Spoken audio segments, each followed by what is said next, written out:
Hi guys, welcome to my channel. Today I am going to be showing you guys how to use a pressure cooker. I make lots of my meals in here, so today I'm making actually a meat. So I thought why not to share with you guys a little bit about the pressure cooker I'm using. So that's how it looks like.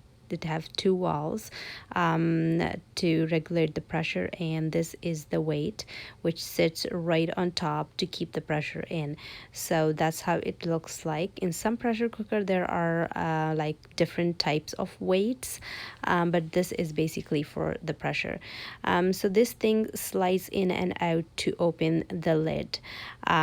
So when you slide in, it'll just you need to turn the handle around to open the lid. These are the two valves which regulates the pressure. This get rid of excessive air, and that's keep the pressure in. And this is when you wanna open the top weight and get all the pressure out at once. On the other side, you can see these are kind of screws in, so make sure these are nice and tight and the holes are actually open. So it make sure to check into these holes or with a toothpick or something. This is a gasket, or you can also call it a rubber ring, which keeps the food in, so it kind of seals the lid right on top of the pot. So pretty basic kind of rubber ring. So you just put it right in there and make sure it's all the way in there, and then that'll sits right on top of your pot. So that's how the pot look like. Pretty simple. It's not non-stick or anything, but the material is pretty thick and sturdy, so things usually doesn't stick that much in the bottom.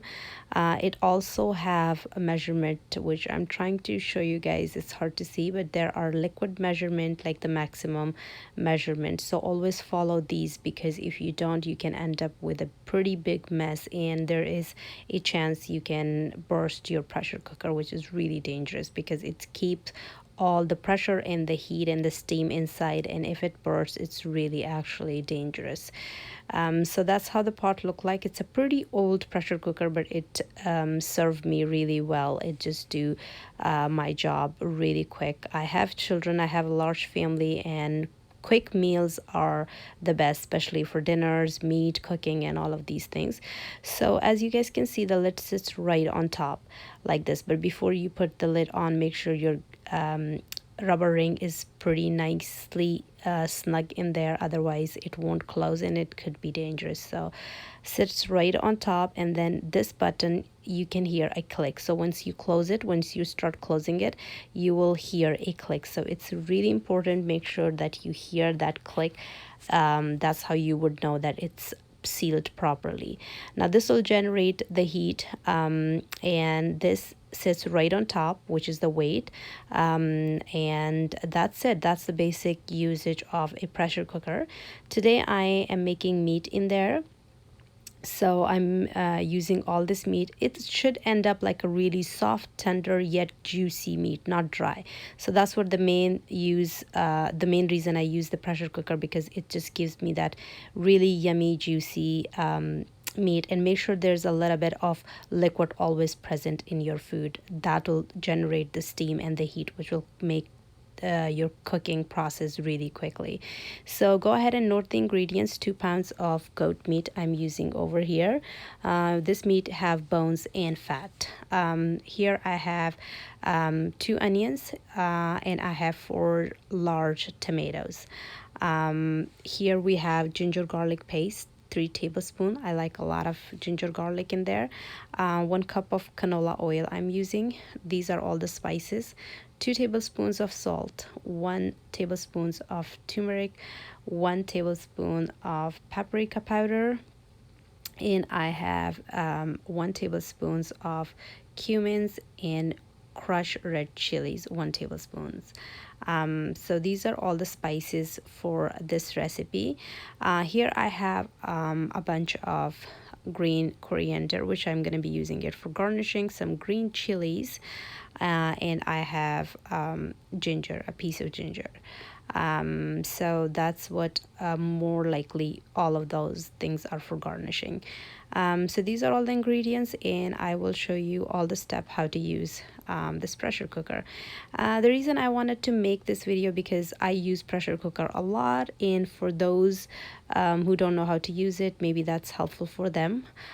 So I just put my oil in there, and I'm gonna saute my onion a little bit in here. In the beginning, when I got pressure cooker, honestly, there was instruction and I was following it, but then yet still it was a little bit difficult for me to use the pressure cooker. So the more you cook in there, the more you will learn about your pressure cooker. I add my ginger garlic in here. I just saute my onions a little bit, and now I'm gonna add all my tomatoes in there. So this is a really easy way to get rid of the peels. So just go ahead and add your tomatoes, cut them right in the middle, split them into 2 pieces, and then add a little bit salt.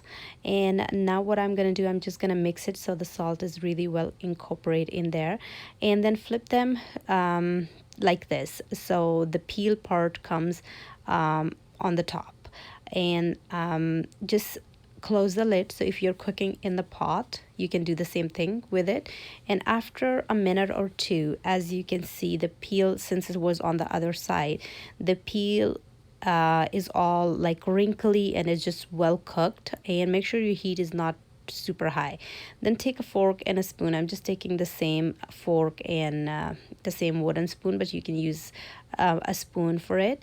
And just the peel, how easy it just comes right off. So sometimes it's really hard to peel the tomatoes, and my kids, they just really don't like to eat the tomato peels when it comes in their mouth while they're eating. They just hate that. So I just do this. It's really useful. And there's another tip. You can also just put your tomatoes into the freezer, and once you chill them, just get them under hot water, under your sink, in your sink under hot water, and the peel will come right off. So once I do that, either I do the freezer, freeze the tomatoes, or either sometime I do this when I don't have that much time.